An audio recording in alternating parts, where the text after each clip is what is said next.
പ്രധാനമന്ത്രി നരേന്ദ്രമോദിയുടെ കേരള സന്ദർശനം വീണ്ടും രാഷ്ട്രീയ ചർച്ചകൾക്ക് വഴിവെക്കുകയാണ്. ആദ്യം മാർച്ച് 6-നാണ് സന്ദർശനം നിശ്ചയിച്ചിരുന്നത് എങ്കിലും പുതുക്കിയ തീരുമാനപ്രകാരം മാർച്ച് 11-നാണ് പ്രധാനമന്ത്രി കേരളത്തിൽ എത്തുക. കൊച്ചി കേന്ദ്രീകരിച്ചായിരിക്കും പ്രധാന പരിപാടികൾ സംഘടിപ്പിക്കുക. തെരഞ്ഞെടുപ്പ് മുന്നൊരുക്കങ്ങളുടെ ഭാഗമായി നടക്കുന്ന ഈ സന്ദർശനത്തിന് രാഷ്ട്രീയപരമായും വികസനപരമായും വലിയ പ്രാധാന്യമാണ് ഉള്ളത്. മാർച്ച് 11 വൈകിട്ട് 5 മണിക്ക് കൊച്ചിയിലെ കലൂർ രാജ്യാന്തര സ്റ്റേഡിയത്തിന് മുൻപിൽ നടക്കുന്ന NDA പൊതുസമ്മേളനത്തിൽ പ്രധാനമന്ത്രി പങ്കെടുക്കും. നിയമസഭാ തെരഞ്ഞെടുപ്പിനെ മുന്നിൽ കണ്ട് BJP തയ്യാറാക്കിയ പ്രകടന പത്രികയും ഇതേ വേദിയിൽ പ്രകാശനം ചെയ്യുമെന്നാണ് വിവരം. സംസ്ഥാനത്ത് കൂടുതൽ സീറ്റുകൾ നേടുക എന്ന ലക്ഷ്യത്തോടെ പാർട്ടി ദേശീയ നേതൃസംഘം ശക്തമായ പ്രചരണ രീതികളാണ് ആസൂത്രണം ചെയ്യുന്നത്. വൈകിട്ട് 7 മണിയോടെ കൊച്ചിയിലെ മറൈൻ ഡ്രൈവിൽ നടക്കുന്ന അഖില കേരള ധീവര സഭയുടെ സുവർണ ജൂബിലി സമ്മേളനവും പ്രധാനമന്ത്രി ഉദ്ഘാടനം ചെയ്യും.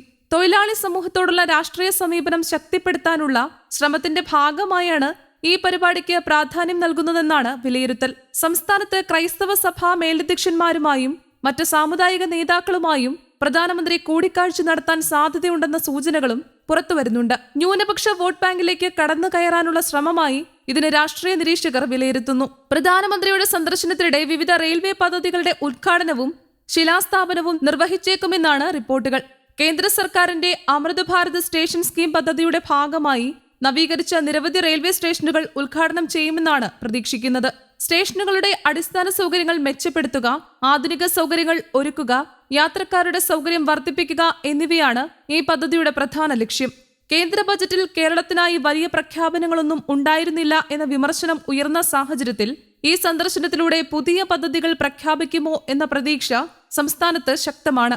പ്രത്യേകിച്ച് അടിസ്ഥാന സൗകര്യ വികസനത്തിലും റെയിൽവേ മേഖലയിലും വലിയ പ്രഖ്യാപനങ്ങൾ ഉണ്ടാകുമെന്ന സൂചനകളാണ് പുറത്തുവരുന്നത്. BJP സഹയാത്രികനും പ്രശസ്ത എഞ്ചിനീയറുമായ E. ശ്രീധരൻ മുന്നോട്ട് വെച്ച അതിവേഗ റെയിൽ പദ്ധതിയുമായി ബന്ധപ്പെട്ട് പ്രധാനമന്ത്രി പ്രതികരണം നടത്തുമോ എന്നതാണ് സംസ്ഥാനത്തിന്റെ മറ്റൊരാകാംക്ഷ. മണിക്കൂറിൽ 200 കിലോമീറ്റർ വേഗതയിൽ സഞ്ചരിക്കാവുന്ന ഹൈസ്പീഡ് റെയിൽ പദ്ധതിയാണ് അദ്ദേഹം മുന്നോട്ട് വെച്ചിരിക്കുന്നത്. പദ്ധതിയുടെ ഭാഗമായി ആകെ 20 സ്റ്റേഷനുകളാണ് നിർദ്ദേശിച്ചിരിക്കുന്നത്. തിരുവനന്തപുരമാണ് ആദ്യ സ്റ്റേഷൻ. ഇത് അണ്ടർഗ്രൗണ്ട് സംവിധാനത്തിൽ രൂപകൽപ്പന ചെയ്യുന്നു എന്നതാണ് പ്രത്യേകത. അവിടെ നിന്ന് തുരങ്കപാതയിലൂടെ വിമാനത്താവളവുമായി ബന്ധിപ്പിച്ച് കൊട്ടാരക്കര, പത്തനംതിട്ട, തിരുവല്ല വഴി ട്രാക്ക് മുന്നോട്ടു പോകും. പഴയ പദ്ധതിയിൽ ഉൾപ്പെട്ടിരുന്ന കുന്നംകുളം ഒഴിവാക്കി പുതിയ റൂട്ടിൽ തൃശൂർ കഴിഞ്ഞാൽ പട്ടാമ്പി വഴി നേരിട്ട് മലപ്പുറം കരിപ്പൂർ വിമാനത്താവളത്തിലേക്ക് എത്തുന്ന രീതിയിലാണ് രൂപരേഖ. ഈ പദ്ധതി യാഥാർത്ഥ്യമായാൽ കേരളത്തിന്റെ യാത്രാ സമയം ഗണ്യമായി കുറയുകയും വടക്ക് തെക്ക് ബന്ധം കൂടുതൽ കാര്യക്ഷമമാക്കുകയും ചെയ്യുമെന്നതാണ് വിദഗ്ധരുടെ വിലയിരുത്തൽ. സാമ്പത്തിക വളർച്ചയ്ക്കും നിക്ഷേപ ആകർഷണത്തിനും ഇത് ഗുണകരമാകുമെന്നാണ് വിലയിരുത്തൽ. എന്നാൽ ഭൂമി ഏറ്റെടുക്കൽ, പരിസ്ഥിതി പ്രശ്നങ്ങൾ, സാമ്പത്തിക ബാധ്യത തുടങ്ങിയ ചോദ്യങ്ങളും ഉയരുന്നുണ്ട്.